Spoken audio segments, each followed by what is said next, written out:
ഐശ്വര്യ. അപ്പോൾ ഇന്നത്തെ നമ്മുടെ സെലക്ഷൻ പോസ്റ്റിന് ഫേസ് 13 എക്സാം നോട്ടിഫിക്കേഷൻ വന്ന കാര്യം നമ്മൾ എല്ലാവരും അറിഞ്ഞു കാണും. അപ്പോൾ SSC എക്സാമിന് പ്രിപ്പയർ ചെയ്യുന്ന പല കുട്ടികളും വിട്ടുകളയുന്ന വളരെ ഇമ്പോർട്ടൻ്റ് ആയിട്ടുള്ള ഒരു നോട്ടിഫിക്കേഷനാണിത്. അപ്പോൾ ഈ നോട്ടിഫിക്കേഷൻ സാധാരണ നമ്മുടെ നോട്ടിഫിക്കേഷൻ, അതായത് ഇപ്പോൾ NTS, CGL, CHS തുടങ്ങിയ എക്സാമിൻ്റെ നോട്ടിഫിക്കേഷൻസ് വെച്ച് നോക്കുമ്പോൾ കുറച്ച് കോംപ്ലിക്കേറ്റഡ് ആയതുകൊണ്ട് തന്നെ ഈ എക്സാമിന് എങ്ങനെയാണ് അപ്ലൈ ചെയ്യണമെന്നുള്ള കാര്യത്തിൽ കുട്ടികൾ വളരെ സ്ട്രഗിൾ ചെയ്യാറുണ്ട്. അപ്പോൾ അതിനൊരു സൊല്യൂഷനുമായിട്ടാണ് നമ്മളിന്ന് വന്നിരിക്കുന്നത്. ഈ നോട്ടിഫിക്കേഷൻ ഏറ്റവും ഡീറ്റെയിൽ ആയിട്ട് നമ്മൾ ഇതിവിടെ അനലൈസ് ചെയ്യാൻ വേണ്ടിയിട്ട് പോവുകയാണ്. എങ്ങനെയാണ് നിങ്ങളൊരു പോസ്റ്റ് സെലക്ട് ചെയ്യേണ്ടത്, എത്ര പേര് ആപ്ലിക്കേഷൻ ഫീസ് കൊടുക്കേണ്ടി വരും, ആരൊക്കെ ആപ്ലിക്കേഷൻ ഫീസിൽ നിന്നും എക്സംപ്റ്റഡ് ആണ്, അല്ലെങ്കിൽ ഓരോ പോസ്റ്റിനും എങ്ങനെയാണ് നിങ്ങൾ അപ്ലൈ ചെയ്യേണ്ടത്, എത്ര ആപ്ലിക്കേഷൻസ് ഇടേണ്ടി വരും തുടങ്ങിയ എല്ലാ ഡീറ്റെയിൽസും നമ്മൾ ഇന്ന് ഈ വീഡിയോയിൽ ഡിസ്കസ് ചെയ്യുന്നതായിരിക്കും. അപ്പോൾ നമ്മൾ പറഞ്ഞു നമ്മളുടെ എക്സാമിൻ്റെ നോട്ടിഫിക്കേഷൻ ഇന്നലെ വന്നിട്ടുണ്ടായിരുന്നു. അപ്പം ഇതുമായിട്ട് റിലേറ്റ് ചെയ്തിട്ട് നമ്മൾ അറിയേണ്ട കാര്യം എന്ന് പറയുന്നത് ഒന്നാമത്തെ കാര്യം ആപ്ലിക്കേഷൻ ഡേറ്റ് തന്നെയാണ് അല്ലേ. ആപ്ലിക്കേഷൻ ഡേറ്റ് 2-ാം തീയതി സ്റ്റാർട്ട് ചെയ്തു, 23-ാം തീയതി വരെയാണ്. ഓക്കെ, 23-ാം തീയതി വരെയാണ് നമ്മൾക്ക് അപ്ലൈ ചെയ്യാൻ വേണ്ടിയിട്ട് പറ്റുക. ഇനി ഇതിൻ്റെ ലാസ്റ്റ് ഡേറ്റ് ഓഫ് ആപ്ലിക്കേഷൻ പറഞ്ഞു 23 ആണെന്ന് പറഞ്ഞു. പക്ഷേ നമുക്ക് ഓൺലൈൻ ഫീ പേയ്മെൻറ്റ് ചെയ്യാൻ വേണ്ടിയിട്ട് 24-ാം തീയതി വരെ സമയമുണ്ട്. പേയ്മെൻറ്റ് കംപ്ലീറ്റ് ചെയ്യാൻ വേണ്ടിയിട്ട് 24-ാം തീയതി വരെ നമുക്ക് സമയമുണ്ട്. ഇനി ആപ്ലിക്കേഷൻ കറക്ഷൻ അപ്ലൈ ചെയ്യുന്ന സമയത്ത് നമുക്ക് എന്തെങ്കിലും മിസ്റ്റേക്സ് പറ്റിയിട്ടുണ്ടെങ്കിൽ മാക്സിമം നിങ്ങൾ അപ്ലൈ ചെയ്യുമ്പോൾ ഒരു മിസ്റ്റേക്സും ഇല്ലാതെ തന്നെ ചെയ്യാൻ വേണ്ടിയിട്ട് നോക്കുക. ബട്ട് സപ്പോസ് നിങ്ങൾക്ക് എന്തെങ്കിലും മിസ്റ്റേക്ക് പറ്റിയിട്ടുണ്ടെങ്കിൽ ആ ആപ്ലിക്കേഷൻ കറക്ഷൻ ചെയ്യാനുള്ള വിൻഡോ എന്ന് പറയുന്നത് 28-ാം തീയതി മുതൽ 30-ാം തീയതി വരെ ഓപ്പൺ ആയിരിക്കും. ഇതെല്ലാം ഈ മന്തിൻ്റെ കാര്യമാണ് പറയുന്നത്. 30-ാം തീയതി വരെ ഓപ്പൺ ആയിരിക്കും. ഇനി എക്സാമിൻ്റെ ഡേറ്റും അവർ പറയുന്നുണ്ട്. മിക്കവാറും SSCയുടെ പ്രത്യേകത അവർ പറയുന്ന സമയത്ത് തന്നെ എക്സാംസ് നടത്താറുണ്ട്. അപ്പോൾ പ്രത്യേകിച്ച് വേറെ പ്രതികൂല സാഹചര്യങ്ങളൊന്നും ഉണ്ടായില്ലെങ്കിൽ ഇതേ സമയത്ത് തന്നെ എക്സാം നടക്കും. എക്സാമിനേഷൻ ഡേറ്റ്സ് എന്ന് പറയുന്നത് 24 ജൂലൈ മുതൽ 4 ഓഗസ്റ്റ് വരെയാണ്. 24 ജൂലൈ മുതൽ 4 ഓഗസ്റ്റ് വരെയാണ്. ഇത്രയുമാണ് ഈ എക്സാമിനെ പറ്റി ഏറ്റവും ബേസിക് ആയിട്ട് നമ്മൾ അറിയേണ്ടത്. അടുത്ത് നിങ്ങൾ അറിയേണ്ടത് ആർക്കൊക്കെ ഈ എക്സാമിന് അപ്ലൈ ചെയ്യാൻ വേണ്ടിയിട്ട് പറ്റും, അല്ലെങ്കിൽ നിങ്ങളുടെ ക്വാളിഫിക്കേഷൻ എന്തായിരിക്കണം എന്നുള്ളതാണ്. ഈ എക്സാമിൻ്റെ ഒരു പ്രത്യേകത എന്ന് വെച്ച് കഴിഞ്ഞാൽ ഈ ഒരു ഒറ്റ നോട്ടിഫിക്കേഷൻ കൊണ്ട് 10th +2 ഡിഗ്രി ക്വാളിഫിക്കേഷൻ ഉള്ളവർക്ക് അപ്ലൈ ചെയ്യാനുള്ള പോസ്റ്റുകൾ ഇതിനകത്തുണ്ട്. ഓക്കെ, അപ്പോൾ ഒരു പർട്ടിക്കുലർ ഇപ്പോൾ ഡിഗ്രി കഴിഞ്ഞവർ എന്നല്ല, 10th കഴിഞ്ഞവർക്ക് അപ്ലൈ ചെയ്യാനുള്ള പോസ്റ്റ് ഉണ്ട്, +2 കഴിഞ്ഞവർക്ക് അപ്ലൈ ചെയ്യാനുള്ള പോസ്റ്റ് ഉണ്ട്, അതുപോലെ തന്നെ ഡിഗ്രി കഴിഞ്ഞവർക്ക് അപ്ലൈ ചെയ്യാനുള്ള പോസ്റ്റ് ഉണ്ട്. ഏജ് ലിമിറ്റിനെ പറ്റി പറയുമ്പോഴും ഓരോ പോസ്റ്റിനും ഓരോ ഏജ് ലിമിറ്റാണ്. മിനിമം 18 വയസ്സായിരിക്കണം. 42 വയസ്സ് വരെയൊക്കെ പ്രായമുള്ളവർക്കും അപ്ലൈ ചെയ്യാൻ പറ്റിയ പോസ്റ്റുകൾ ഈ നോട്ടിഫിക്കേഷനിൽ വരുന്നുണ്ട്. അപ്പോൾ നമ്മൾ വളരെ ഡീറ്റെയിൽ ആയിട്ട് ഈ നോട്ടിഫിക്കേഷൻ അനലൈസ് ചെയ്യേണ്ടിയിരിക്കുന്നു. അതുപോലെ തന്നെ ഇതിൻ്റെ എക്സാം പാറ്റേണും മറ്റു ഡീറ്റെയിൽസും നമ്മൾ അറിയേണ്ടിയിരിക്കുന്നു. അതിലേക്കാണ് നമ്മൾ പോകാൻ വേണ്ടിയിട്ട് പോകുന്നത്. ഓക്കെ, അപ്പോൾ നിങ്ങൾ മനസ്സിലാക്കേണ്ട ഒന്നാമത്തെ കാര്യം, എല്ലാ ക്വാളിഫിക്കേഷനുമുള്ള എല്ലാ ഏജ് ഗ്രൂപ്പിലുമുള്ള ആൾക്കാർക്ക് അപ്ലൈ ചെയ്യാൻ പറ്റിയ പോസ്റ്റുകൾ വരുന്ന ഒരു എക്സാമാണ് സെലക്ഷൻ പോസ്റ്റ് എന്ന് പറയുന്നത്. പക്ഷേ ഏറ്റവും കൂടുതൽ കോമ്പറ്റീഷൻ കുറഞ്ഞ എക്സാമാണ്. ഇപ്പോൾ ഈ വർഷത്തെ കാര്യം നമുക്കറിയില്ല, പക്ഷേ കഴിഞ്ഞ വർഷം വരെയും നമ്മൾ നോക്കിക്കഴിഞ്ഞാൽ NTSനെയോ CGLനെയോ CHSLനെയോ GD ഒക്കെ കമ്പയർ ചെയ്യുന്ന സമയത്ത് ഏറ്റവും കോമ്പറ്റീഷൻ കുറഞ്ഞ എക്സാമിനേഷനാണ് നമ്മുടെ സെലക്ഷൻ പോസ്റ്റ് എന്ന് പറയുന്നത്. അതുകൊണ്ട് തന്നെ ഒരുപാട് കുട്ടികൾക്ക് ജോലി കിട്ടാൻ സാധ്യത ഈ ഒരു എക്സാം വഴിയാണ്. ഓക്കെ, അപ്പോൾ മാത്രമല്ല ഇതിൻ്റെ മറ്റൊരു പ്രത്യേകത എന്ന് വെച്ച് കഴിഞ്ഞാൽ നമ്മളുടെ മറ്റുള്ള എക്സാമുകളുമായിട്ട്, അതായത് ഇപ്പോൾ CGLോ CHSLോ ഒക്കെ ആയിട്ട് സിമിലർ ആയിട്ടുള്ള എക്സാം പാറ്റേണും സിലബസും ഇത് ഷെയർ ചെയ്യുന്നത് കൊണ്ട് ഇതിൻ്റെ ഒരു വലിയ അഡ്വാൻറ്റേജ് എന്താണെന്ന് ചോദിച്ചു കഴിഞ്ഞാൽ ഈ എക്സാമിന് നിങ്ങൾ പ്രിപ്പയർ ചെയ്യുമ്പോൾ തന്നെ നിങ്ങൾക്ക് അടുത്ത CGLലേക്കൊക്കെ വരാനുള്ളൊരു എന്താ പറയുക, ഓൾമോസ്റ്റ് ഇതിന് നല്ല രീതിയിൽ നിങ്ങൾ പ്രിപ്പയർ ചെയ്ത് കഴിഞ്ഞാൽ വരുന്ന എക്സാംസിന് വേണ്ടിയിട്ടുള്ള ഒരു നല്ല പ്രിപ്പറേഷൻ ആയിരിക്കും അത്. ഓക്കെ, നല്ലൊരു തുടക്കമായിരിക്കും ഈ എക്സാമിൻ്റെ പ്രിപ്പറേഷൻ എന്ന് പറയുന്നത്. അതുപോലെ തന്നെ ഒരുപാട് കോൺട്രവേഴ്സീസിനൊക്കെ ശേഷം SSC നടത്താൻ പോകുന്ന അടുത്ത എക്സാമാണ്. അപ്പോൾ ഈ എക്സാം അറ്റൻഡ് ചെയ്യുന്നതോടുകൂടി നിങ്ങൾക്ക് ഇനി വരാൻ പോകുന്ന എക്സാമിൻ്റെ ലെവൽ എന്താണ്, ക്വസ്റ്റ്യൻസ് ഒക്കെ ഏത് രീതിയിലായിരിക്കും ചോദിക്കുന്നത് തുടങ്ങിയ കാര്യങ്ങളെ പറ്റിയിട്ട് ഒരു ഐഡിയ കിട്ടാനും ഈ എക്സാം നിങ്ങളെ സഹായിക്കും. അപ്പോൾ എങ്ങനെയാണ് ഈ എക്സാമിൻ്റെ ബാക്കി ഡീറ്റെയിൽസ് ഒക്കെ നോക്കേണ്ടത് നമുക്ക് നോക്കാം. അപ്പോൾ എക്സാമിനെ പറ്റി ആദ്യം പറയുമ്പോൾ തന്നെ നമ്മൾ ഏജ് ലിമിറ്റ് നോക്കാം അല്ലേ. ആർക്കൊക്കെ ഏതൊക്കെ പോസ്റ്റിന് അപ്ലൈ ചെയ്യാൻ പറ്റും, അതിൻ്റെ ഏജ് ലിമിറ്റ് എന്താണെന്ന് നോക്കാം.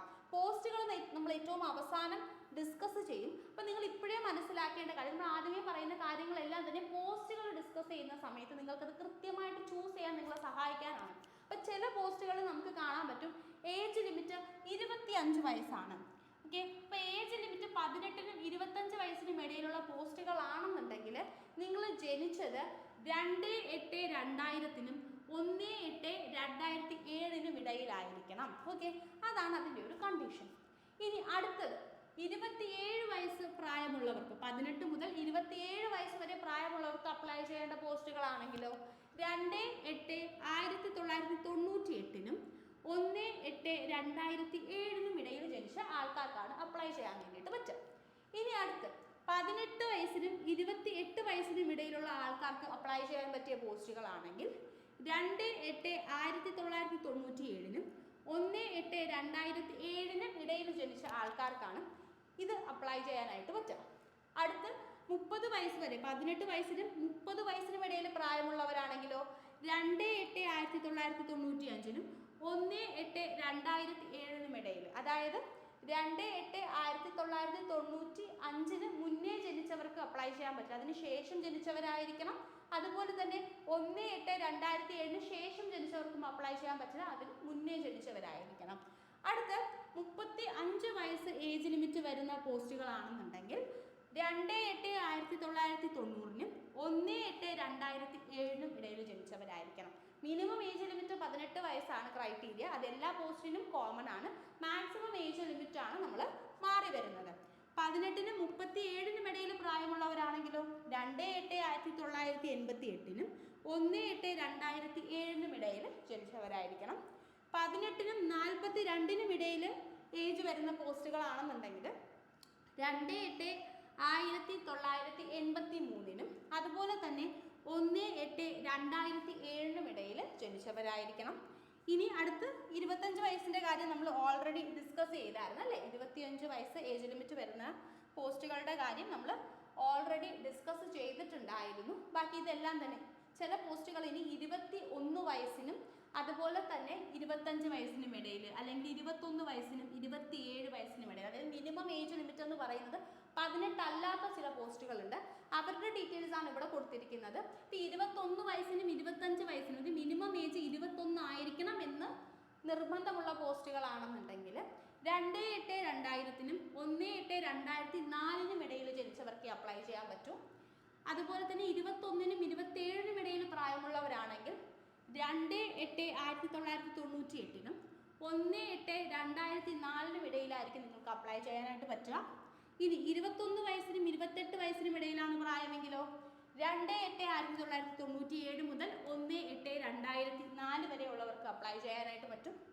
21 വയസ്സിനും 30 വയസ്സിനും ഇടയിൽ ഏജ് ലിമിറ്റ് വരുന്ന പോസ്റ്റുകളാണെങ്കിൽ 2/8/1995 1/8/2004 ഇടയിൽ ജനിച്ചവർക്കായിരിക്കും ഇത് അപ്ലൈ ചെയ്യാനായിട്ട് പറ്റുക. അടുത്ത 25 വയസ്സിനും 30 വയസ്സിനും ഇടയിൽ പ്രായമുള്ളവർക്ക് അപ്ലൈ ചെയ്യാൻ പറ്റുന്ന പോസ്റ്റുകളാണെങ്കിൽ 2/8/1995 1/8/2000 ഇടയിൽ ജനിച്ചവർക്കായിരിക്കും അപ്ലൈ ചെയ്യാനായിട്ട് പറ്റുക. അപ്പം നിങ്ങൾ ഏറ്റവും ആദ്യം ഈ ആപ്ലിക്കേഷൻ എടുത്ത് വെച്ചിട്ട് ചെയ്യേണ്ടത് നിങ്ങളുടെ ഏജ് കാറ്റഗറി ഏതാണെന്ന് നിങ്ങൾ മനസ്സിലാക്കുക. നിങ്ങളുടെ ഏജ് കാറ്റഗറി ഏതാണെന്ന് മനസ്സിലാക്കുക, അതൊരു പേപ്പറിലേക്ക് എഴുതി വെക്കുക. അപ്പോൾ ഫസ്റ്റ് നിങ്ങളുടെ പ്രൊസീജിയർ കഴിഞ്ഞു. അതിനുശേഷം നിങ്ങൾ ചെയ്യേണ്ട കാര്യം എന്താണെന്ന് ഞാൻ പറഞ്ഞു തരാം. അപ്പോൾ അതിനുശേഷം ഏജ് റിലാക്സേഷൻ ഉണ്ട്. അപ്പോൾ ഏജ് റിലാക്സേഷൻ ഏതെങ്കിലും നിങ്ങൾക്ക് അപ്ലിക്കബിൾ ആണോ എന്ന് നോക്കണം.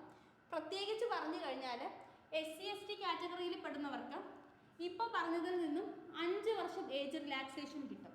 അതായത് 25 വയസ്സ് വരെ അപ്ലൈ ചെയ്യാൻ പറ്റുന്ന ഒരു പോസ്റ്റ് ആണെങ്കിൽ നിങ്ങൾക്കത് 30 വയസ്സ് വരെ അപ്ലൈ ചെയ്യാനായിട്ട് പറ്റും. ഓക്കെ. ഇനി OBC കാറ്റഗറി ആണെങ്കിലോ, OBC കാറ്റഗറി ആണെങ്കിൽ 3 വർഷത്തെ ഏജ് റിലാക്സേഷൻ കിട്ടും. അതായത് 25 വയസ്സ് വരെ അപ്ലൈ ചെയ്യാൻ പറ്റുന്ന പോസ്റ്റ് ആണെങ്കിൽ നിങ്ങൾക്കത് 28 വയസ്സ് വരെ അപ്ലൈ ചെയ്യാനായിട്ട് പറ്റും.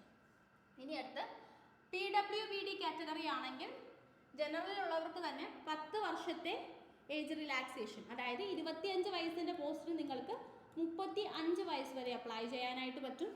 ഇനി PWBD കാറ്റഗറിയിൽ വരുന്ന OBC കാൻഡിഡേറ്റ് ആണെങ്കിൽ 13 വർഷത്തെ ഏജ് റിലാക്സേഷൻ കിട്ടും. അതുപോലെ തന്നെ PWBD കാറ്റഗറിയിൽ വരുന്ന SC/ST കാൻഡിഡേറ്റ് ആണെങ്കിൽ 15 വർഷം വരെ നിങ്ങൾക്ക് ഏജ് റിലാക്സേഷൻ കിട്ടും. അപ്പോൾ ഇതിൽ ഏതെങ്കിലും ഒരു കാറ്റഗറിയിൽ വരുന്ന ഏജ് റിലാക്സേഷനും കൂടെ നിങ്ങൾക്ക് ആപ്ലിക്കബിൾ ആണോ എന്ന് നോക്കുക. അങ്ങനെയാണെങ്കിൽ അതും നിങ്ങൾ ഒരു പേപ്പറിലേക്ക് എഴുതി വെക്കുക. അപ്പോൾ നിങ്ങൾക്ക് ഏതൊക്കെ ഏജ് കാറ്റഗറിയിൽ അപ്ലൈ ചെയ്യാൻ പറ്റുമെന്നുള്ള കൃത്യമായ ഒരു ഐഡിയ നിങ്ങൾക്ക് കിട്ടും. ഓക്കെ.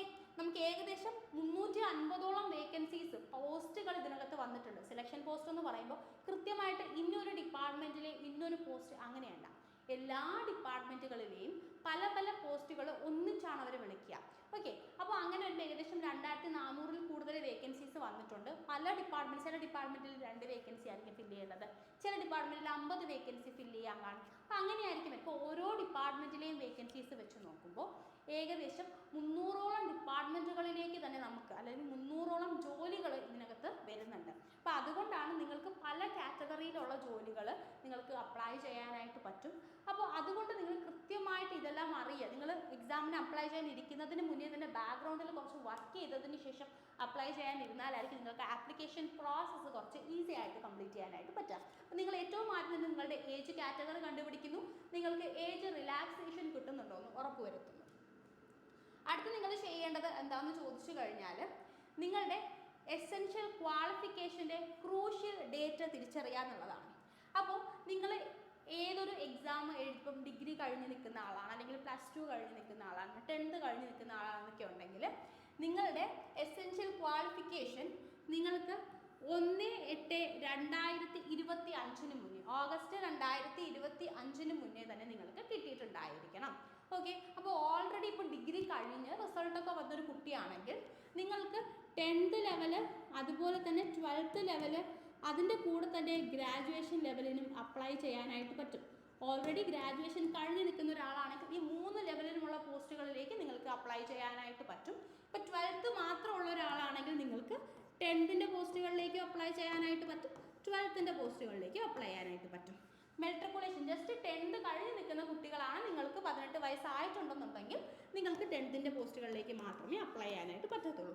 ഓക്കെ, അപ്പോൾ ഗ്രാജുവേഷൻ ലെവൽ വരുന്ന ക്വാളിഫിക്കേഷൻ ഉള്ളവർക്ക് താഴ്ന്ന ക്വാളിഫിക്കേഷനുള്ള ജോലികളും അപ്ലൈ ചെയ്യാനായിട്ട് പറ്റും. അതിനൊരു പ്രശ്നവുമില്ല.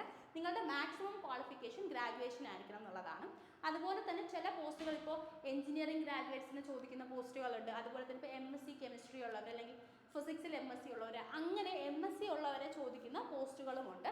അപ്പോൾ ഇങ്ങനെ MSc ക്വാളിഫിക്കേഷൻ ഒരു ക്രൈറ്റീരിയ ആയിട്ട് പറയുന്നുണ്ടെങ്കിൽ പോലും നിങ്ങളും ഗ്രാജുവേഷൻ ലെവലിലായിരിക്കും അപ്ലൈ ചെയ്യേണ്ടി വരിക. ഗ്രാജുവേഷൻ ആൻഡ് എബോ എന്നാണ് പറയുക. ഓക്കെ, ഇപ്പോൾ MSc ഒക്കെ PG ഒക്കെ ചോദിക്കുന്ന പോസ്റ്റുകളാണെങ്കിൽ പോലും നിങ്ങൾ ഗ്രാജുവേഷൻ ലെവലിലാണ് അപ്ലൈ ചെയ്യേണ്ടി വരിക. നിങ്ങൾ മനസ്സിലാക്കേണ്ട കാര്യം, എഞ്ചിനീയറിംഗ് അല്ലെങ്കിൽ മറ്റ് ഒരു സ്പെസിഫിക്കേഷൻ, ഇപ്പോൾ BSc സുവോളജി അല്ലെങ്കിൽ MSc സുവോളജി അല്ലെങ്കിൽ BSc ബോട്ടണി, MSc ബോട്ടണി, ഇങ്ങനെയുള്ള സ്പെസിഫിക്കേഷൻ കഴിഞ്ഞ കോഴ്സുകളും ഉള്ള കുട്ടികളെ ഒരുപാട് ജോലിയിലേക്ക് എടുക്കുന്നുണ്ട്. അങ്ങനത്തെ ഒരുപാട് സ്പെസിഫൈഡ് ആയിട്ടുള്ള വേക്കൻസീസും ഇവിടെ വരുന്നുണ്ട്. അപ്പം നിങ്ങളുടെ ക്വാളിഫിക്കേഷൻ അനുസരിച്ചുള്ള ജോലികൾ നിങ്ങൾ കണ്ടെത്തണം ഈ നോട്ടിഫിക്കേഷനിൽ നിന്ന്. കാരണം എന്താണെന്ന് വെച്ച് കഴിഞ്ഞാൽ കോമ്പറ്റീഷൻ വളരെ കുറവായിരിക്കും. പിന്നെ രണ്ടാമത്തെ കാര്യം, നമുക്ക് ടെക്നിക്കൽ ജോലി, ഇപ്പോൾ ഓൾറെഡി SSC എക്സാംസിനൊക്കെ പ്രിപ്പയർ ചെയ്യുന്നൊരു കുട്ടിയാണെങ്കിൽ ചിലപ്പോൾ നിങ്ങൾ നിങ്ങളുടെ സബ്ജക്റ്റിൽ നിന്ന് ഡിറ്റാച്ച്ഡ് ആയിട്ടുണ്ടാവും അല്ലേ, ഒരു 2 വർഷമായിട്ട് അല്ലെങ്കിൽ 1 വർഷമായിട്ട്, ബട്ട് 6 മാസമായിട്ട് SSCക്ക് പ്രിപ്പയർ ചെയ്യുന്ന ഒരാളാണെങ്കിൽ പോലും ചിലപ്പോൾ നമ്മൾ കെമിസ്ട്രി ഒക്കെ മറന്നു കാണും, അല്ലെങ്കിൽ ബയോളജി ഒക്കെ മറന്നു കാണും, അതിനുള്ളൊരു സാധ്യതയുണ്ട്. പക്ഷേ എന്നാലും നിങ്ങൾക്ക് SSCയുടെ അതേ സിലബസ് പഠിച്ച് ടെക്നിക്കൽ എക്സാം ഇല്ലാതെ നിങ്ങൾക്ക് ജോലിയിലേക്ക് എത്താൻ വേണ്ടിയിട്ട് പറ്റും. മാത്രമല്ല ഏറ്റവും ഇമ്പോർട്ടൻ്റ് ആയിട്ടുള്ള മറ്റൊരു കാര്യം എന്താണെന്ന് വെച്ച് കഴിഞ്ഞാൽ ഇതിന് Tier 2 എക്സാം ഇല്ല. ഒറ്റ എക്സാമേ ഉള്ളൂ, ഒരു സിംഗിൾ ലെവൽ ഓഫ് എക്സാം ആണ് സെലക്ഷൻ പോസ്റ്റ് എന്ന് പറയുന്നത്. ഈ എക്സാമിൽ നിങ്ങൾ ക്ലിയർ ചെയ്ത് കഴിഞ്ഞാൽ പിന്നെ ഡയറക്റ്റ് DV ആണ്, അത് കഴിഞ്ഞ് നിങ്ങൾക്ക് ജോലി കിട്ടും. ഓക്കെ, അപ്പോൾ പല ലെവലുകളിലായിട്ടുള്ള എക്സാമിന് കാത്തിരിക്കുന്ന ഒരു ബുദ്ധിമുട്ട്, അത്രയും വലിയൊരു ഭാഗ്യപരീക്ഷണം എന്ന് പറയുന്ന കാര്യം ഇവിടെ ഇല്ല എന്നുള്ള കാര്യം നിങ്ങൾ മനസ്സിലാക്കുക. ഇതൊരു സിംഗിൾ സ്റ്റേജ് എക്സാം ആണ്, അതും ഈ ഒരു എക്സാമിനെ വളരെ ഇമ്പോർട്ടൻ്റ് ആക്കുന്നുണ്ട്. ഓക്കെ, അപ്പോൾ നമ്മൾ എന്ത് ചെയ്യുന്നു, ക്രൂഷ്യൽ ഡേറ്റ് കണ്ടുപിടിക്കുന്നു. അതിൻ്റെ കൂട്ടത്തിൽ നിങ്ങൾ മനസ്സിലാക്കണം, SC ST OBC അല്ലെങ്കിൽ EWS PWBD കാറ്റഗറിയിലൊക്കെ ഉള്ളവരാണെങ്കിൽ നിങ്ങളും നിങ്ങളുടെ ഈ ലൈക്ക് പെർട്ടിക്കുലർ സർട്ടിഫിക്കറ്റ്, അതായത് നിങ്ങൾ SC ST കാറ്റഗറിയിലെയാണ് അല്ലെങ്കിൽ OBC കാറ്റഗറിയിലെയാണ് അങ്ങനെ പറയുന്ന സർട്ടിഫിക്കറ്റ് ഈ പറയുന്ന 1/8/2025 മുന്നേ സ്വന്തമാക്കിയിരിക്കണം. ഓക്കെ, അപ്പോൾ ഇനിയും സമയമുണ്ട്, പക്ഷേ ലാസ്റ്റ് ഡേറ്റ് വരെ നിങ്ങൾ നിൽക്കരുത്. കാരണം നമ്മൾ അപ്ലൈ ചെയ്ത് കഴിഞ്ഞാൽ ഒരാഴ്ച മിനിമം എടുക്കും ഈ സർട്ടിഫിക്കറ്റ്സ് കിട്ടാൻ. പിന്നെ നമുക്കറിയില്ല, ഇപ്പോൾ ചിലപ്പം ഞാൻ അപ്ലൈ ചെയ്യുമ്പോൾ അതിനകത്ത് എന്തെങ്കിലും ഒരു മിസ്റ്റേക്ക് വന്നു കഴിഞ്ഞാൽ ഇതെനിക്ക് റിജക്റ്റ് ആവും. റിജക്റ്റ് ആയിട്ട് ഞാൻ പിന്നെയും രണ്ടാമത് പോയി ആ മിസ്റ്റേക്ക് കറക്റ്റ് ചെയ്ത് കൊടുക്കേണ്ടി വരും. ഇപ്പോൾ ഒരു സർട്ടിഫിക്കറ്റ് മിസ്സിംഗ് ആണെങ്കിലോ അല്ലെങ്കിൽ അവർക്ക് എന്തെങ്കിലും ഡൗട്ട് ഉണ്ടെങ്കിലോ ഒക്കെ നമ്മുടെ ഈ ആപ്ലിക്കേഷൻ അവർ റിജക്റ്റ് ചെയ്യും. റിജക്റ്റ് ചെയ്ത് കഴിഞ്ഞാൽ നമുക്ക് അപ്ലൈ ചെയ്യാനായിട്ട് പറ്റും. എന്താണ് മിസ്റ്റേക്ക് വന്നതെന്ന് മനസ്സിലാക്കിയിട്ട് ആ മിസ്റ്റേക്ക് ക്ലിയർ ചെയ്ത് അപ്ലൈ ചെയ്യാനായിട്ട് പറ്റും. പക്ഷേ ഇങ്ങനെയൊക്കെ ചെയ്ത് വരുമ്പോൾ ചിലപ്പോൾ നമ്മുടെ കയ്യിൽ ഈ സർട്ടിഫിക്കറ്റ് കിട്ടാൻ 10-15 ദിവസം എടുത്തെന്ന് വരും. അപ്പോൾ അതുകൊണ്ട് അങ്ങനെ ഒരു ലാസ്റ്റ് മിനിറ്റ് ബുദ്ധിമുട്ടിന് നിങ്ങൾ നിൽക്കരുത്. ഇപ്പോൾ നിങ്ങൾ എക്സാമിന് അപ്ലൈ ചെയ്യാൻ തീരുമാനിച്ചിട്ടുണ്ടെങ്കിൽ ഇപ്പോൾ തന്നെ കൊണ്ടുപോയിട്ട് ഈ സർട്ടിഫിക്കറ്റ്സ് എടുത്ത് വെക്കുക. ഓൾറെഡി മുന്നേ ഉള്ള എക്സാംസിന് എടുത്ത് വെച്ച് 1 വർഷത്തിന് മുന്നേ ഉള്ള സർട്ടിഫിക്കറ്റ്സ് ആണെങ്കിൽ അത് വാലിഡ് ആണ്, നിങ്ങൾ അത് തന്നെ ഉപയോഗിച്ചാൽ മതി. അല്ലാന്നുണ്ടെങ്കിൽ ഇപ്പം തന്നെ എടുത്ത് വെക്കുക. ഈ എക്സാമിന് വേണ്ടി മാത്രമല്ല, ഇപ്പോൾ ഒരു സർട്ടിഫിക്കറ്റ് നിങ്ങൾ എടുത്ത് വെച്ച് കഴിഞ്ഞാൽ ഈ വർഷം വരുന്ന എല്ലാ എക്സാംസിനും വേണ്ടിയിട്ട് നിങ്ങൾക്ക് ഇതേ സർട്ടിഫിക്കറ്റ് യൂസ് ചെയ്യാനായിട്ട് പറ്റും. ഓക്കെ, അപ്പോൾ എന്തായാലും നിങ്ങളുടെ കാറ്റഗറി അനുസരിച്ച് ആ കാറ്റഗറിയുടെ സർട്ടിഫിക്കറ്റും കൂടെ റെഡി ആയിട്ട് വെക്കണം. ഓക്കെ, ഇനി അടുത്ത അപ്ലിക്കേഷൻ ഫീസ് ആണ്. അപ്ലിക്കേഷൻ ഫീസ് എന്ന് പറയുമ്പോൾ 100 രൂപയാണ് അപ്ലിക്കേഷൻ ഫീസ് വരുന്നത്, 100 രൂപ. പക്ഷേ ഇതിൻ്റെ ഒരു പ്രത്യേകത എന്താണെന്ന് വെച്ച് കഴിഞ്ഞാൽ ഓരോ പോസ്റ്റിനും 100 രൂപ വെച്ച് നമ്മൾ കൊടുക്കണം. ഓരോ പോസ്റ്റിനും 100 രൂപ. അതായത് ഇപ്പോൾ നമുക്കൊരു 5 പോസ്റ്റിന് അപ്ലൈ ചെയ്യണമെന്നുണ്ടെങ്കിൽ 5 പോസ്റ്റിന് നമ്മൾ സെപ്പറേറ്റ് അപ്ലൈ ചെയ്ത് ഓരോന്നിനും 100 രൂപ വെച്ച് ആപ്ലിക്കേഷൻ ഫീസ് കൊടുക്കണം. അപ്പോൾ നമുക്ക് 500 രൂപ ചിലവാകും. മനസ്സിലായോ?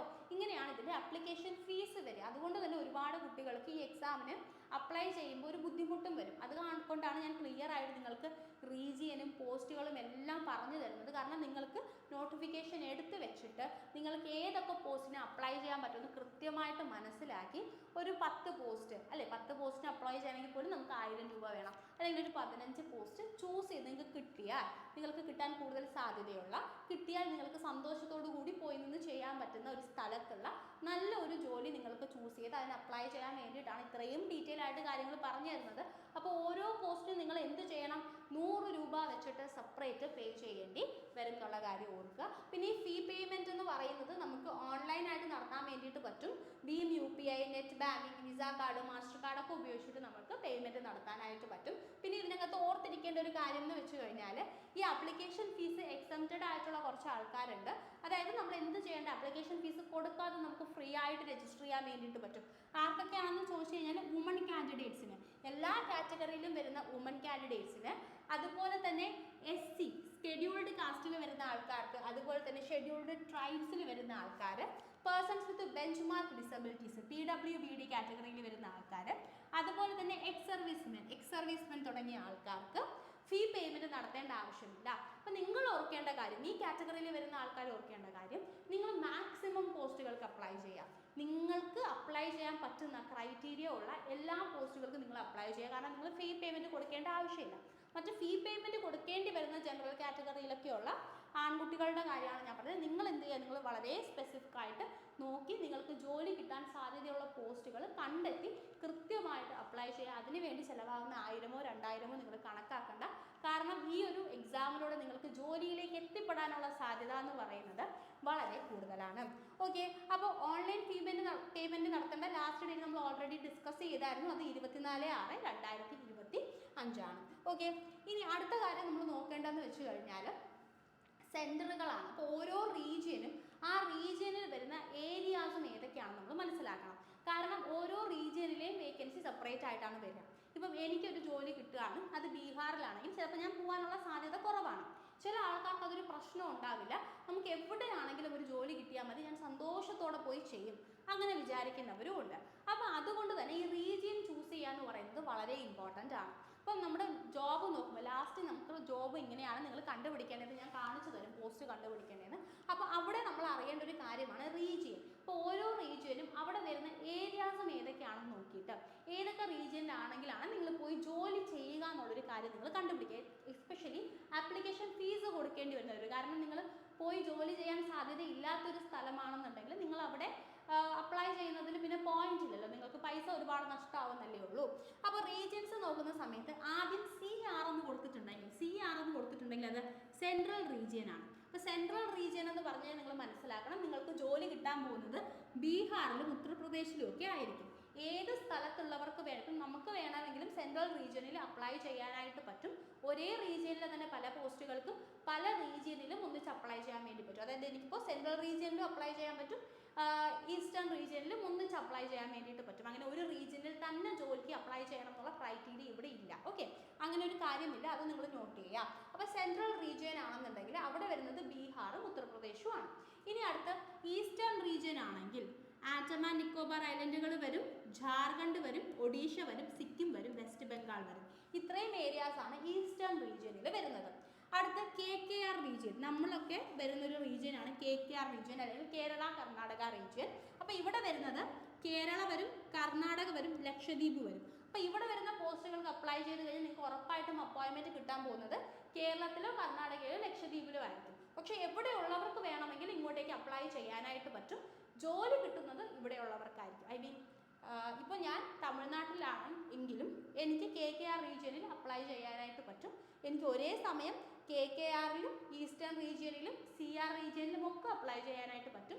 പക്ഷേ എനിക്ക് ജോലി കിട്ടുന്നത് എവിടെയായിരിക്കും? എവിടെയാണോ ഞാൻ അപ്ലൈ ചെയ്ത പോസ്റ്റ് ഉള്ളത് അങ്ങോട്ടേക്കായിരിക്കും എനിക്ക് ജോലിക്ക് പോകാനായിട്ട് പറ്റുക. അതാണ് ഇവിടുത്തെ സ്പെസിഫിക്കേഷൻ. ഇപ്പോൾ നമ്മൾ 3 റീജിയൻ നോക്കി, ഇങ്ങനെ മൊത്തം 9 റീജിയൻ നമുക്കുണ്ട്.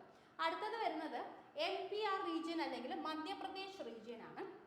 അപ്പോൾ ഇവിടെ വരുന്നത് മധ്യപ്രദേശ് വരും, അതുപോലെ തന്നെ ഛത്തീസ്ഗഡ് വരും. പിന്നെ നോർത്ത് ഈസ്റ്റേൺ റീജിയൻ അല്ലെങ്കിൽ NER വരും. ഈ നോർത്ത് ഈസ്റ്റേൺ റീജിയനിൽ വരുന്നത് അരുണാചൽ പ്രദേശ്, ആസാം, മണിപ്പൂർ, മേഘാലയ, മിസോറാം, നാഗാലാൻഡ്, ത്രിപുര. ഇത്രയും ഏരിയാസ് ആണ് നോർത്ത് ഈസ്റ്റേൺ റീജിയനിൽ വരിക. അടുത്തത് നോർത്തേൺ റീജിയൻ ആണ്. ഡൽഹി വരും, രാജസ്ഥാൻ വരും, ഉത്തരാഖണ്ഡ് വരും നോർത്തേൺ റീജിയനിൽ. അടുത്ത നോർത്ത് വെസ്റ്റേൺ റീജിയൻ അല്ലെങ്കിൽ NWR. ഈ നോർത്ത് വെസ്റ്റേൺ റീജിയൻ എന്ന് പറയുമ്പോൾ ഇതിനകത്ത് ഛത്തീസ്ഗഡ് വരും, ഹരിയാന വരും, ഹിമാചൽ പ്രദേശ് വരും, ജമ്മു കാശ്മീർ വരും, ലഡാക്ക് വരും, അതുപോലെ തന്നെ പഞ്ചാബ് വരും. ഇത്രയും ഏരിയാസ് ആയിരിക്കും എവിടെ വരുന്നത്? നോർത്ത് വെസ്റ്റേൺ റീജിയനിൽ വരുന്നത്. ഓക്കെ, അപ്പോൾ നിങ്ങൾ മനസ്സിലാക്കിയത് ഛത്തീസ്ഗഡ് വരുന്നത് മധ്യപ്രദേശിലും അതുപോലെ തന്നെ ചണ്ഡീഗഡ് വരുന്നത് നോർത്ത് വെസ്റ്റേൺ റീജിയനിലുമാണെന്നുള്ള കാര്യം നിങ്ങൾ ഓർക്കുക. ഓക്കെ, ഇനി അടുത്ത് വരാൻ പോകുന്നതെന്ന് പറഞ്ഞു കഴിഞ്ഞാൽ സദേൺ റീജിയൻ ആണ്. സദേൺ റീജിയൻ എന്ന് പറയുമ്പോൾ അതിനകത്ത് വരാൻ പോകുന്നത് ആന്ധ്രാപ്രദേശ് വരും, പോണ്ടിച്ചേരി വരും, തമിഴ്നാട് വരും, തെലുങ്കാന വരും. പിന്നെ വെസ്റ്റേൺ റീജിയനിൽ വരുന്നത് ദാദ്ര നാഗർ ആൻഡ് ഹവേലി വരും, ദാമൻ ദിയു വരും, ഗോവ വരും, ഗുജറാത്ത് വരും, അതുപോലെ തന്നെ മഹാരാഷ്ട്ര വരും. ഇങ്ങനെ 9 റീജിയൻസ് ആണ് നമുക്ക് മെയിൻ ആയിട്ടുള്ളത്. അപ്പോൾ ഇപ്പം നിങ്ങൾ ഏതൊക്കെ റീജിയനിലാണ് വർക്ക് ചെയ്യാൻ പ്രിഫർ ചെയ്യുന്നതെന്നുള്ള കാര്യം നിങ്ങൾ ചൂസ് ചെയ്ത് വെക്കുക. അപ്പം ചിലപ്പോൾ ഞാനാണെന്നുണ്ടെങ്കിൽ ഞാനിതിൽ ചൂസ് ചെയ്യുക, സദേൺ റീജിയനും ചൂസ് ചെയ്യും, അതുപോലെ തന്നെ KKR റീജിയനും ചൂസ് ചെയ്യും. അതുപോലെ നിങ്ങളുടെ പ്രിഫറൻസ് അനുസരിച്ച് നിങ്ങൾ ഏതൊക്കെ റീജിയനിൽ വർക്ക് ചെയ്യും എന്നുള്ളത് നിങ്ങൾ ചൂസ് ചെയ്യുക. ചില ആൾക്കാർക്ക് റീജിയൻ ഒരു പ്രശ്നമേ ആയിരിക്കില്ല. അങ്ങനെയാണെങ്കിൽ നിങ്ങൾക്ക് പോസ്റ്റുകൾ, വേക്കൻസിയും പോസ്റ്റും നോക്കിയാൽ മതിയായിരിക്കും കേട്ടോ. അപ്പോൾ റീജിയന് നമ്മൾ കണ്ടുപിടിച്ചു. റീജിയന് ശേഷം നമ്മൾ അടുത്തറിയേണ്ടതെന്ന് വെച്ച് കഴിഞ്ഞാൽ എക്സാമിനേഷൻ്റെ സ്കീമാണ്. എക്സാമിനേഷൻ സ്കീം എന്ന് പറയുമ്പോൾ നമ്മൾ മനസ്സിലാക്കേണ്ടത് 10th കഴിഞ്ഞവർക്കും 12th കഴിഞ്ഞവർക്കും ഡിഗ്രി കഴിഞ്ഞവർക്കും 3 എക്സാംസ് സെപ്പറേറ്റ് ആയിട്ട് നടക്കും. Okay, 3 separate computer based exams ഉണ്ടായിരിക്കും. അപ്പോൾ നിങ്ങൾ സപ്പോസ് നിങ്ങൾ അപ്ലൈ ചെയ്യുമ്പോൾ, ഇപ്പം ഞാൻ ഡിഗ്രി കഴിഞ്ഞ ഒരാളാണെങ്കിൽ ഞാനൊരു 10th ലെവൽ പോസ്റ്റിന് അപ്ലൈ ചെയ്തു, ഒരു +2 ലെവൽ പോസ്റ്റിന് അപ്ലൈ ചെയ്തു, ഒരു ഡിഗ്രി ലെവൽ പോസ്റ്റിന് അപ്ലൈ ചെയ്തു. അങ്ങനെയാണെങ്കിൽ ഞാൻ 3 പരീക്ഷകൾ എഴുതേണ്ടി വരും. അതായത് 10th ലെവലിൽ ഞാനിപ്പോൾ 5 പോസ്റ്റിന് അപ്ലൈ ചെയ്തിട്ടുണ്ടെങ്കിലും ഈ 10th ലെവലിലുള്ള എല്ലാ പോസ്റ്റുകൾക്കും കൂടെ ഒരു എക്സാം, 12th ലെവലിലുള്ള എല്ലാ പോസ്റ്റുകൾക്കും കൂടെ മറ്റൊരു എക്സാം, അതുപോലെ തന്നെ ഡിഗ്രി ലെവലിൽ വരുന്ന എല്ലാ പോസ്റ്റുകൾക്കും കൂടെ മറ്റൊരു എക്സാം. അപ്പോൾ 3 ലെവലിലുള്ള പോസ്റ്റുകളും ഞാൻ അപ്ലൈ ചെയ്തിട്ടുണ്ടെങ്കിൽ എനിക്ക് 3 എക്സാമുകൾ എഴുതേണ്ടി വരും. ഓക്കെ, ഇപ്പോൾ 2 +2 10th ലെവലിലുള്ള എക്സാമുകൾക്ക് മാത്രമേ, പോസ്റ്റുകൾക്ക് മാത്രമേ ഞാൻ അപ്ലൈ ചെയ്തിട്ടുള്ളെങ്കിൽ ഞാൻ 2 എക്സാം എഴുതേണ്ടി വരും. അപ്പോൾ ഞാൻ സ്പെസിഫിക്കലി ഗ്രാജുവേഷൻ ആൻഡ് എബോ ലെവലിലുള്ള പോസ്റ്റുകൾക്ക് മാത്രമാണ് അപ്ലൈ ചെയ്തിട്ടുള്ളതെങ്കിൽ എനിക്ക് ഒറ്റ എക്സാം എഴുതിയാൽ മതി. അപ്പോൾ ഈ രീതിയിലാണ് നിങ്ങൾക്ക് എക്സാം വരിക. ഓരോ ലെവലിനും 10th ലെവലിനൊരു പരീക്ഷ കാണും, ഡിഗ്രി ലെവലിനൊരു പരീക്ഷ കാണും, +2 ലെവലിനൊരു പരീക്ഷ കാണും. എല്ലാ ലെവലിനും അപ്ലൈ ചെയ്തിട്ടുള്ളവർ 3 പരീക്ഷയും സെപ്പറേറ്റ് ആയിട്ട് എഴുതേണ്ടി വരും. ഓരോ ലെവലിലും അപ്ലൈ ചെയ്തിട്ടുള്ളവർ ആ പർട്ടിക്കുലർ ലെവലിൻ്റെ എക്സാം മാത്രം എഴുതിയാൽ മതി എന്നുള്ള കാര്യം നിങ്ങൾ ഓർക്കുക. എക്സാം പാറ്റേൺ എന്ന് പറയുമ്പോൾ നമ്മുടെ നോർമൽ നമ്മുടെ CGLൻ്റെ ഒക്കെ പാറ്റേൺ ആണ്. ജനറൽ ഇൻ്റലിജൻസ് ആൻഡ് റീസണിംഗിൽ നിന്ന് 25 ക്വസ്റ്റ്യൻ, ഒരു ക്വസ്റ്റിന് 2 മാർക്ക് വെച്ചിട്ടാണ്, അപ്പോൾ 50 മാർക്ക്. അതുപോലെ തന്നെ ജനറൽ അവയർനെസ് 25 ക്വസ്റ്റ്യൻ, ഒരു ക്വസ്റ്റിന് 2 മാർക്ക് വെച്ച് 50 മാർക്ക്. അടുത്ത ക്വാണ്ടിറ്റേറ്റീവ് ആപ്റ്റിറ്റ്യൂഡ് 25 ക്വസ്റ്റ്യൻ, ഒരു ക്വസ്റ്റിന് 2 മാർക്ക് വെച്ച് 50 മാർക്ക്. ഇനി ഇംഗ്ലീഷ് ലാംഗ്വേജ് 25 ക്വസ്റ്റ്യനാണ്, ഒരു ക്വസ്റ്റിന് 2 മാർക്ക് വെച്ച് 50 മാർക്ക്. മൊത്തം 200 മാർക്കിലാണ് പരീക്ഷ ഉണ്ടാവുക. നിങ്ങൾക്ക് 1 മണിക്കൂർ സമയം അല്ലെങ്കിൽ 60 മിനിറ്റ് സമയമായിരിക്കും കിട്ടുക. 100 ക്വസ്റ്റ്യൻ, 200 മാർക്ക്, 60 മിനിറ്റ്. ഓക്കെ, മൊത്തം നിങ്ങൾക്ക് 100 ക്വസ്റ്റ്യൻ ഉണ്ടാവും. 200 മാർക്കിനാണ് എക്സാം വരിക. എക്സാം എഴുതാൻ കിട്ടുന്ന സമയം 60 മിനിറ്റ് അല്ലെങ്കിൽ 1 മണിക്കൂറാണെന്നുള്ള കാര്യം നിങ്ങൾ മാർക്കിംഗ് ഉണ്ട്. നെഗറ്റീവ് മാർക്കിംഗ് എന്ന് പറയുന്നത് അര മാർക്ക്, ഓരോ തെറ്റുത്തരത്തിനും അര മാർക്ക് വെച്ചിട്ട് നിങ്ങൾക്ക് നെഗറ്റീവ് മാർക്കിംഗ് ആയിരിക്കും. അതുപോലെ തന്നെ ഈ എക്സാംസ് റീജിയണൽ ലാംഗ്വേജിൽ എഴുതാൻ വേണ്ടി പറ്റില്ല. നമ്മൾക്ക് ഇംഗ്ലീഷിൽ അല്ലെങ്കിൽ ഹിന്ദിയിൽ തന്നെ ഈ എക്സാം എഴുതിയിരിക്കണം. ഇംഗ്ലീഷ് അല്ലെങ്കിൽ ഹിന്ദിയിൽ തന്നെ ഈ എക്സാം എഴുതിയിരിക്കണം എന്നുള്ളതും ഇതിൻ്റെ ഒരു ക്രൈറ്റീരിയയാണ്. അപ്പോൾ ഇത്രയും കാര്യങ്ങൾ നിങ്ങൾക്ക് ക്ലിയർ ആണോ? ഇത്രയും കാര്യങ്ങൾ ക്ലിയർ ആണെങ്കിൽ നമുക്കടുത്ത സിലബസിലേക്ക് പോവാം. സിലബസിലേക്ക് പോകുന്ന സമയത്ത് ഞാൻ നിങ്ങളോടൊരു കാര്യം കൂടെ പറയാം. ഇപ്പോൾ നിങ്ങൾ ഈ എക്സാമിന് വേണ്ടിയിട്ട് പഠിച്ചു തുടങ്ങി ഒരു 2 മാസം ഉണ്ട്. ആ സമയത്ത് നിങ്ങൾ ഏറ്റവും നല്ല രീതിയിൽ പഠിക്കണം എന്ന് ആഗ്രഹിക്കുന്നുണ്ടെങ്കിൽ നമുക്ക് ദിശ അക്കാഡമിക്ക് ഒരു SSC ഫൗണ്ടേഷൻ കോഴ്സ് ഉണ്ട് കേട്ടോ. അപ്പോൾ ഈ കോഴ്സിൻ്റെ ഡീറ്റെയിൽസ് അറിയണം എന്നുണ്ടെങ്കിൽ നിങ്ങൾക്ക് 8075753676 എന്നുള്ള നമ്പറിലേക്ക് വിളിക്കാം. ഇത് നമ്മുടെ ഓൺലൈനിൻ്റെ നമ്പറാണ്. അപ്പോൾ അവരെ നിങ്ങൾക്ക് കോഴ്സിൻ്റെ ഡീറ്റെയിൽസ്, എങ്ങനെയാണ് ക്ലാസ് പോകുന്നത്, അത് നിങ്ങൾക്ക് എത്രത്തോളം ഹെൽപ്ഫുൾ ആയിരിക്കും എന്നുള്ള തുടങ്ങിയ ഡീറ്റെയിൽസ് എല്ലാം പറഞ്ഞു തരും. നിങ്ങൾക്ക് എന്തെങ്കിലും ഡൗട്ട്സ് ഉണ്ടെങ്കിലും ഈ നമ്പറിലേക്ക് നിങ്ങൾ കോൺടാക്ട് ചെയ്താൽ മതി. 8075753676. അപ്പോൾ ഇത് SSCയുടെ ഫൗണ്ടേഷൻ കോഴ്സാണ്. ഈ എക്സാമിന് വേണ്ടി മാത്രമല്ല, SSCയുടെ എല്ലാ എക്സാമുകൾക്കും പഠിക്കാൻ വേണ്ടിയിട്ട് നിങ്ങൾക്ക് ഈ കോഴ്സ് യൂസ് ചെയ്യാൻ വേണ്ടിയിട്ട് പറ്റും. ഇതിൻ്റെ ക്ലാസ്സസ് ഓൾറെഡി സ്റ്റാർട്ട് ചെയ്തിട്ടുണ്ട്. അപ്പോൾ നിങ്ങൾക്ക് ഇതിൻ്റെ ഡീറ്റെയിൽസ് അറിയാൻ വേണ്ടിയിട്ട് ജസ്റ്റ് ഈ നമ്പറിലേക്ക് നിങ്ങൾ കോൺടാക്ട് ചെയ്യുക കേട്ടോ. അപ്പോൾ നമ്മൾ പറഞ്ഞു വന്നത് എന്തായിരുന്നു? സിലബസിനെ പറ്റിയിട്ടായിരുന്നു. അപ്പോൾ മെട്രിക്കുലേഷൻ ലെവൽ അല്ലെങ്കിൽ 10th ലെവലാണെന്നുണ്ടെങ്കിൽ അതിനകത്ത് റീസണിങ് വരുന്ന സമയത്ത് നമുക്ക് മെയിനായിട്ട് നോൺ വെർബൽ ടൈപ്പ് റീസണിങ്ങിൻ്റെ ക്വസ്റ്റ്യൻസ് മാത്രമേ ഇവിടെ ഉണ്ടാവത്തുള്ളൂ. 3 എക്സാമുകൾ ഉണ്ടെന്ന് പറഞ്ഞെങ്കിലും 3 എക്സാമിൻ്റെയും ഡിഫിക്കൽട്ടി ലെവലിൽ കാര്യമായ വ്യത്യാസം ഉണ്ടാവും. 10th ലെവൽ എക്സാം എന്ന് പറയുമ്പോൾ അതിൻ്റെ ഒരു ഡിഫിക്കൽട്ടി മാത്രമേ ഇതിനുണ്ടാവത്തുള്ളൂ. നോൺ വെർബൽ ടൈപ്പ് റീസണിങ് ആയിരിക്കും ഉണ്ടാവുക. ജനറൽ അവയർനെസ് ഓൾമോസ്റ്റ് സിമിലർ ആണ് 3 എക്സാമുകൾക്കും. അതായത് നമ്മുടെ history, geography, polity, current affairs, economics, അതുപോലെ തന്നെ ഇന്ത്യൻ കോൺസ്റ്റിറ്റ്യൂഷൻ, സയൻറ്റിഫിക് റിസർച്ച് തുടങ്ങിയ എല്ലാ ഏരിയകളിൽ നിന്നും ക്വസ്റ്റ്യൻസ് ഉണ്ടായിരിക്കും. ഇനി മാത്സിലേക്ക് വരുന്ന സമയത്ത് മെയിനായിട്ട് അരിത്തമെറ്റിക്കിൽ നിന്നാണ് ക്വസ്റ്റ്യൻസ് വരിക. അഡ്വാൻസ്ഡ് മാത്സിൽ നിന്നുള്ള ക്വസ്റ്റ്യൻസ് വളരെ കുറവായിരിക്കും. മെൻസുറേഷനിൽ നിന്ന് ക്വസ്റ്റ്യൻസ് ഉണ്ടാവും. പക്ഷേ അത് ഈ പറഞ്ഞതുപോലെ തന്നെ വളരെ ബേസിക് ആയിട്ടുള്ള ക്വസ്റ്റ്യൻസ് ആയിരിക്കും വരിക. അല്ലാണ്ട് ജനറൽ ക്വസ്റ്റ്യൻസ് എന്ന് പറയുമ്പോൾ നമ്മുടെ നമ്പർ സിസ്റ്റംസ്, അതുപോലെ തന്നെ decimals, fractions, relationship between numbers, fundamental arithmetic operations, percentage, ratio, proportion, average, അതുപോലെ തന്നെ compound interest, simple interest, profit and loss, discount തുടങ്ങി ഏറ്റവും ബേസിക് ആയിട്ടുള്ള കാര്യങ്ങളാണ് ഇവിടെ ചോദിക്കുക. ഇനി ഇംഗ്ലീഷ് ലാംഗ്വേജ് ആണെന്നുണ്ടെങ്കിൽ നിങ്ങൾക്ക് വൊക്കാബുലറിയിൽ നിന്നും ഗ്രാമറിൽ നിന്നും സെൻറ്റൻസ് സ്ട്രക്ചറിൽ നിന്നുമൊക്കെയുള്ള ബേസിക് ക്വസ്റ്റ്യൻസ്, അതിൻ്റെ കൂടെ തന്നെ ആൻറ്റണിംസ്, സിനണിംസ് ഒക്കെ ഉണ്ടായിരിക്കും. ഓക്കെ, അപ്പോൾ ഇതാണ് 10th ലെവലിൻ്റെ നമ്മുടെ സിലബസ് എന്ന് പറയുന്നത്. ഇനി അടുത്ത് നമ്മൾ നോക്കുകയാണെന്നുണ്ടെങ്കിൽ നമുക്ക് 12th ലെവലിൻ്റെ സിലബസ് ആണ്. 12th ലെവൽ വരുമ്പോൾ റീസണിങ്ങിൻ്റെ ഏറ്റവും വലിയ പ്രത്യേകത ഇവിടെ verbal and non verbal reasoning നിങ്ങൾക്ക് ചോദിക്കും. Verbal and non verbal reasoning നിങ്ങൾക്ക് ചോദിക്കും.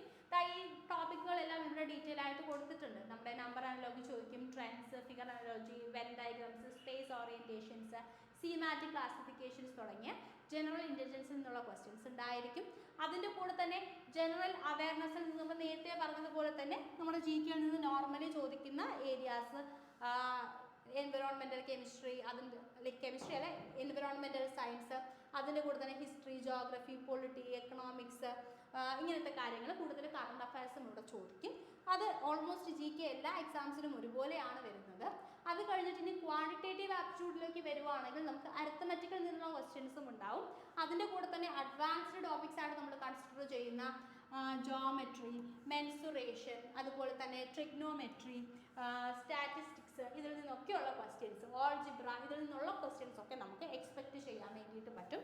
ഇംഗ്ലീഷ് ലാംഗ്വേജിൽ നിന്ന് നമ്മൾ നോക്കുകയാണെങ്കിൽ നമുക്ക് ഫില്ലിംഗ് ദ ബ്ലാങ്ക്സ് കാണും, സ്പോട്ട് ലൈക്ക് ഇറേഴ്സ് സ്പോട്ട് ചെയ്യാനുള്ള ക്വസ്റ്റ്യൻസ് കാണാം, synonyms, homonyms, like antonyms, spelling detections, misspelled words, idioms and phrases, one word substitution തുടങ്ങിയ എല്ലാ ക്വസ്റ്റ്യൻസും നമുക്ക് ഇംഗ്ലീഷിൽ നിന്നും എന്ത് ചെയ്യാൻ വേണ്ടിയിട്ട് പറ്റും, എക്സ്പെക്റ്റ് ചെയ്യാൻ വേണ്ടിയിട്ട് പറ്റും. ഓക്കെ, അപ്പോൾ ഇംഗ്ലീഷിൻ്റെ കാര്യം നമ്മൾ പറഞ്ഞു. സിനോണിംസ് അല്ലെങ്കിൽ ഹോമോണിംസ് ചോദിക്കും, ആൻറ്റണിംസ് ചോദിക്കും, സ്പെല്ലിങ്സ് ചോദിക്കും, സെൻറ്റൻസ് ഷഫിൾ ചെയ്ത് തന്നിട്ട് നമ്മളോട് കറക്റ്റായിട്ട് അത് അറേഞ്ച് ചെയ്യാൻ വേണ്ടിയിട്ട് പറയും. ഇൻഡയറക്റ്റ് സ്പീച്ച്, ക്ലോസ് പാസേജ് തുടങ്ങിയ എല്ലാ ടൈപ്പ് ക്വസ്റ്റ്യൻസ് നമുക്ക് ഇവിടെ നിന്നിട്ട് എക്സ്പെക്റ്റ് ചെയ്യാനായിട്ട് പറ്റും. ഇനി ഗ്രാജുവേഷൻ ലെവലിലോട്ട് വരുന്ന സമയത്താണെങ്കിൽ എഗെയിൻ നമുക്ക് reasoning verbal and non verbal type reasoning ഉണ്ടായിരിക്കും. ഇവിടുത്തെ പ്രത്യേകത കുറച്ചുകൂടെ അഡ്വാൻസ്ഡ് ആയിട്ടുള്ള ക്വസ്റ്റ്യൻസ് നമുക്ക് ഇവിടെ നിന്ന് എക്സ്പെക്ട് ചെയ്യാനായിട്ട് പറ്റും. ജനറൽ അവയർനെസ് കോമൺ ആയിട്ടാണ് എല്ലായിടത്തും വരുന്നത്. ക്വാണ്ടിറ്റേറ്റീവ് ആപ്റ്റിറ്റ്യൂഡിൻ്റെ കാര്യം പറയുമ്പോഴും നമുക്ക് അരിത്തമാറ്റിക്കിൽ നിന്നുള്ള ക്വസ്റ്റ്യൻസും അഡ്വാൻസ്ഡ് ഏരിയയിൽ നിന്നുള്ള ക്വസ്റ്റ്യൻസും ചോദിക്കാൻ സാധ്യതയുണ്ട്. ഇംഗ്ലീഷ് ലാംഗ്വേജിലേക്ക് വരുമ്പോഴും ഇംഗ്ലീഷ് ലാംഗ്വേജിൽ നിന്ന് നമുക്ക് നേരത്തെ ഡിസ്കസ് ചെയ്തതുപോലെ തന്നെ എല്ലാ ബേസിക് ആയിട്ടുള്ള grammar and vocabulary type of ക്വസ്റ്റ്യൻസും ചോദിക്കും. ഏറ്റവും ഡീറ്റെയിൽ ആയിട്ട് നിങ്ങൾക്ക് സിലബസ് അറിയാൻ വേണ്ടിയിട്ട് നമ്മളുടെ ഗ്രൂപ്പുകളിലും അതുപോലെ തന്നെ ഈ വീഡിയോയുടെ താഴെയും ഞാൻ ജസ്റ്റ് ഇതിൻ്റെ നോട്ടിഫിക്കേഷൻ ഒന്ന് പിൻ ചെയ്ത് വെക്കാം, നിങ്ങൾക്കത് ചെക്ക് ചെയ്യാവുന്നതാണ്. ഇനി അപ്ലൈ ചെയ്യുന്ന സമയത്ത് ഏറ്റവും കൂടുതൽ കുട്ടികൾ മിസ്റ്റേക്സ് വരുത്തുന്ന ഏരിയ ആണ് ഫോട്ടോയുടെ കാര്യം ഓർക്കുക. ഇങ്ങനെയുള്ള സ്ട്രെയിറ്റ് നോക്കുന്ന നമ്മുടെ രണ്ട് ചെവിയൊക്കെ കാണുന്ന സ്ട്രെയിറ്റ് നോക്കുന്ന കണ്ണാടി വെക്കാത്ത തൊപ്പി വെക്കാത്ത ഫോട്ടോസ് മാത്രമേ അലൗഡ് ആയിട്ടുള്ളൂ. ഇങ്ങനെ ചെറിയ രീതിയിൽ സ്കാൻ ചെയ്ത് നിങ്ങൾ ഫോട്ടോ അപ്ലോഡ് ചെയ്താൽ നിങ്ങളുടെ ആപ്ലിക്കേഷൻ റിജക്റ്റ് ആവും. കളർ വേരിയേഷൻ കറക്റ്റ് അല്ലെങ്കിൽ ആപ്ലിക്കേഷൻ റിജക്റ്റ് ആവും. വളരെ ക്ലോസ് ആയിട്ടുള്ള ഫോട്ടോ, ഷോൾഡർ ഒന്നും കാണാതെ ഇങ്ങനെ മുഖം മാത്രം വെച്ചിട്ടുള്ള ഫോട്ടോസ് ആണെങ്കിൽ ആപ്ലിക്കേഷൻ റിജക്റ്റ് ആവാനുള്ള സാധ്യതയുണ്ട്. ഫോട്ടോ തലതിരിച്ച് അപ്ലോഡ് ആക്കി കഴിഞ്ഞാൽ ആവശ്യത്തിന് ലൈറ്റ് ഇല്ലെങ്കിൽ, ഇങ്ങനെ സൈഡിലോട്ടൊക്കെ ചരിഞ്ഞിരിക്കുന്ന ഫോട്ടോസ് ആണെങ്കിൽ, ക്യാപ്പ് ഉണ്ടെങ്കിൽ, സ്പെക്സ് വെച്ചിട്ടുണ്ടെങ്കിൽ, ബ്ലറായിട്ടുള്ള ഇമേജ് ആണെന്നുണ്ടെങ്കിൽ, അതുപോലെ തന്നെ ഗോഗിൾസ് കൂളിംഗ് ഗ്ലാസ് പോലെയുള്ള ഗ്ലാസുകൾ വെച്ചിട്ടുണ്ടെങ്കിലൊക്കെ നിങ്ങളുടെ ആപ്ലിക്കേഷൻ റിജക്റ്റ് ആവാനുള്ള സാധ്യതയുണ്ട്. ഇങ്ങനത്തെ ഫോട്ടോഗ്രാഫ് മാത്രമേ അക്സെപ്റ്റ് ചെയ്യത്തുള്ളൂ എന്നുള്ള കാര്യം നിങ്ങൾ ഓർക്കുക. ഇനിയാണ് നമ്മൾ ഫൈനലി എങ്ങനെയാണ് നമ്മളുടെ ഒരു പോസ്റ്റ് സെലക്ട് ചെയ്യേണ്ടതെന്നുള്ള കാര്യത്തിലേക്ക് വരുന്നത്. ഓൾമോസ്റ്റ് 360ഓളം പോസ്റ്റുകളുണ്ട്. അത്രയും പോസ്റ്റുകളും ഇവിടെ എടുത്ത് വെച്ച് ഡിസ്കസ് ചെയ്യാമെന്ന് പറയുന്നത് ടെക്നിക്കലി പോസിബിൾ അല്ല. പക്ഷെ ഞാൻ നിങ്ങൾക്ക് എങ്ങനെയാണ് നിങ്ങൾ ഓരോ പോസ്റ്റും ചൂസ് ചെയ്യേണ്ടതെന്ന് കൃത്യമായിട്ട് കാണിച്ചു തരാം. ഓക്കെ, അപ്പോൾ ഈ നോട്ടിഫിക്കേഷൻ്റെ ഏറ്റവും ബാക്കിൽ നിങ്ങൾക്ക് ഇതുപോലെ പോസ്റ്റുകളുടെ ഡീറ്റെയിൽസ് കാണാനായിട്ട് പറ്റും. അപ്പോൾ നിങ്ങൾ ആദ്യം നോക്കേണ്ടത് റീജിയനാണ്. ഓക്കെ, ഇപ്പോൾ ഇത് സെൻട്രൽ റീജിയൻ. നിങ്ങൾ സെൻട്രൽ റീജിയനിൽ വർക്ക് ചെയ്യാൻ റെഡി അല്ലെങ്കിൽ ഈ റീജിയൻ നിങ്ങൾ നോക്കിയേ വേണ്ട. ഓക്കെ, അപ്പോൾ ഓരോ റീജിയൻ വൈസ് ആയിരിക്കും ഉണ്ടായിരിക്കുക. നിങ്ങൾ വർക്ക് ചെയ്യാൻ ഉദ്ദേശിക്കുന്ന റീജിയൻസിലെ പോസ്റ്റുകൾ നിങ്ങൾ ചൂസ് ചെയ്യാം. അത് കഴിഞ്ഞിട്ട് പോസ്റ്റ് കോഡുണ്ട്, പോസ്റ്റ് നെയിം ഉണ്ട്, ഡിപ്പാർട്ട്മെൻ്റ് ഉണ്ട്, ഏജ് ഉണ്ട്, പേ സ്കെയിൽ ഉണ്ട്. അതുപോലെ തന്നെ ഇവിടെ നിങ്ങൾക്ക് ഓരോ പോസ്റ്റിൻ്റെയും വേക്കൻസീസ് കാണാനായിട്ട് പറ്റും. അപ്പം നിങ്ങൾ ചൂസ് ചെയ്യുന്ന റീജിയൻ നോക്കുക. അത് കഴിഞ്ഞിട്ട് നിങ്ങൾ എന്ത് ചെയ്യണം, നിങ്ങളുടെ ഏജ് കാറ്റഗറിയിൽ നിങ്ങൾക്ക് അപ്ലൈ ചെയ്യാനായിട്ട് പറ്റുമോ എന്ന് നോക്കുക. നിങ്ങൾ പറയുന്ന ഏജ് കാറ്റഗറിയിൽ നിങ്ങൾക്ക് അപ്ലൈ ചെയ്യാനായിട്ട് പറ്റുമോ എന്ന് നോക്കുക. അതുപോലെ തന്നെ ലെവലും ഏതാണെന്ന് നിങ്ങൾ നോക്കുക.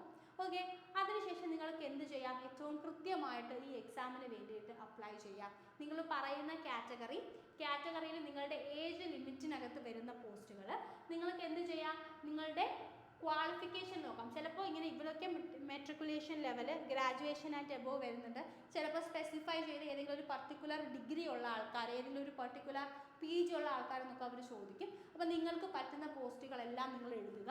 പോസ്റ്റ് ഒരു പേപ്പർ എടുത്ത് വെച്ചിട്ട് പോസ്റ്റ് എഴുതുക, റീജിയൻ എഴുതുക, പോസ്റ്റിൻ്റെ കാറ്റഗറി നമ്പർ എഴുതുക. അത്രയും നിങ്ങൾ ലിസ്റ്റ് ചെയ്ത് വെച്ചതിന് ശേഷം എന്ത് ചെയ്യണം, നിങ്ങൾ അപ്ലൈ ചെയ്യാനായിട്ടിരിക്കണം. ഓക്കെ, അപ്പോൾ ആപ്ലിക്കേഷൻ ഫീസ് ഇല്ലാത്തവർ മാക്സിമം പോസ്റ്റുകൾക്ക് അപ്ലൈ ചെയ്യുക. ആപ്ലിക്കേഷൻ ഫീസ് ഉള്ളവർ വൈസ് ആയിട്ട് ചൂസ് ചെയ്തിട്ട് നിങ്ങളും മാക്സിമം പോസ്റ്റുകൾക്ക് തന്നെ അപ്ലൈ ചെയ്യാനായിട്ട് നോക്കുക.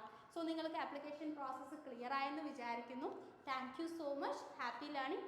ആരും ഈ എക്സാമിൽ ഇത് നോട്ടിഫിക്കേഷൻ നോക്കി നിങ്ങളുടെ പോസ്റ്റ് കണ്ടുപിടിക്കാൻ കുറച്ച് ബുദ്ധിമുട്ടാണെന്ന് വിചാരിച്ച് ആരും ഈ എക്സാമിന് അപ്ലൈ ചെയ്യാതിരിക്കരുത് കേട്ടോ. ആരും അപ്ലൈ ചെയ്യാതിരിക്കരുത്. ഉറപ്പായിട്ടും അപ്ലൈ ചെയ്ത് നിങ്ങളെ ജോലിയിലേക്ക് എത്തിക്കാൻ ഏറ്റവും സാധ്യതയുള്ള നോട്ടിഫിക്കേഷൻസിൽ ഒന്നാണ് ഈ നോട്ടിഫിക്കേഷൻ എന്ന് പറയുന്നത്.